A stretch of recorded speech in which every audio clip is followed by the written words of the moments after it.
Hi there, my name is Jarek Barwise, and this is my management plan for the Temagami area provincial parks.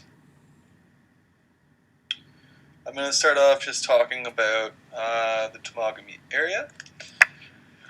So, there is no park actually called Temagami Provincial Park. The area consists of 5 different provincial parks, being Lady Evelyn Smoothwater, Maccoby Grays River, Obabaca River, Solace, and Sturgeon River Provincial Park.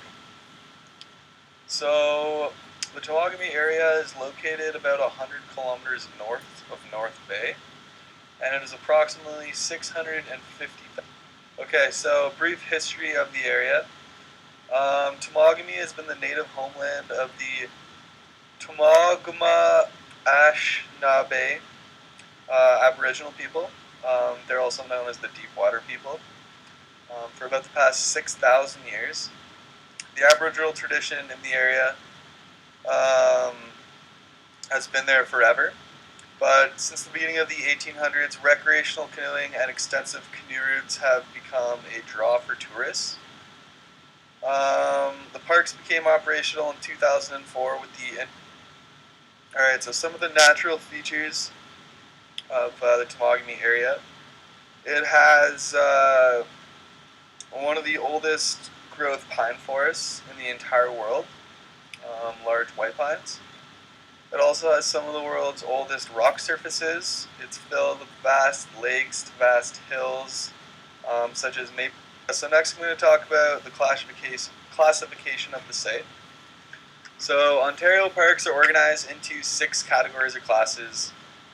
Each class contributes to the park's provincial system and ensures cultural, natural, and recreational environments are protected. Lady Evelyn Smoothwater, which is the main park in Temagami, is a wilderness class park. Wilderness class parks are areas where visitors are going to talk about the outdoor recreation opportunities. So, Temagami is actually a world-renowned place for canoeing. It's filled with campsites, portage trails, and is important to the operation and management of the park. So, other activities besides canoeing, which is obviously the main one in Temagami, is geocaching, snowshoeing, hiking. There's good kayaking. There's fishing, both in the summertime and in the wintertime, that's controlled through regulation permits. Cross-country skiing. There's also opportunities for dog sledding, mountain biking trails to the area each year. And here's a nice picture of someone going canoeing. Also, like I said, motorized vehicles are allowed in certain parts of some of the parks. So some of the conflicts of outdoor recreation. So different user groups have different wants and needs. For example, in these parks, there's tons of canoers, and there's also lots of people who like going snowmobiling, ATVing, and using motorized sports. So conflicts arise through things like noise pollution. There can also be perceptions of crowding, because the more people that are using the park for different activities, like the more people that are going to be drawn to come to the park if there's more activities. So also some of these activities can be a disturbance to wildlife and can be. Yeah, so like I said, some possible solutions, so specific zoning and restricted areas for motorized vehicles, so maybe keeping all the motorized vehicles away from the non-motorized vehicles. Seasonal usage, so maybe windows of time where certain activities are permitted. So that idea is kind of like hunting, so you have a season, specific seasons for each activity. You could also just regulate the amount of vehicles in total and the amount of traffic in total by just getting stricter on permits and not letting as many motorized vehicles into the park. Also building new schools to lessen the fishing impacts and also obviously have less motorboats around. So the goals and objectives of Ontario parks. I'm really just going to skip over this real quick. So some of the management objectives of the Temagami area. Some more are wildlife management is another objective. Another is non-native and native species control. So they want to prevent non-native species from coming in and harming the native species. Species at risk is another big objective of the parks. So zoning to protect fragile habitats and preventing the further decline of affected species. Cultural heritage is also a huge one. So one of the main objectives is to work with the local First Nations people and just the local community to make everyone happy, protecting cultural resources, and working together to make Temagami the best. Next, here's the 4 objectives of the provincial park system. They're pretty simple. It's protection, recreation, heritage appreciation, and tourism. They're all pretty self-explanatory. So Lady Evelyn Smoothwater fits into the system by protecting natural features, wilderness landscapes, cultural resources, and providing education and recreational experiences for visitors. The other 4 parks do the same, but they kind of act as more of links. Lady Evelyn Smoothwater is where the main attractions are, and the other parks kind of act as links so that you can help. Move on to carrying capacity a little bit. So I don't think the carrying capacity of the area is exceeded just because the area is so large. With that being said, there are some areas that do experience high amounts of traffic, and you could look at it and say that carrying capacity is exceeded. So I'm going to skip to social carrying capacity inside the parks is not exceeded due to the amount of space in the park in relation to the visitors. But obviously that's different to every person, and it's based on tolerance levels and sensitivity. Carrying capacity. So some concerns for social carrying capacity would be noise pollution, disturbing wildlife, crowding, and then respecting, collaborating responsibly with the native communities.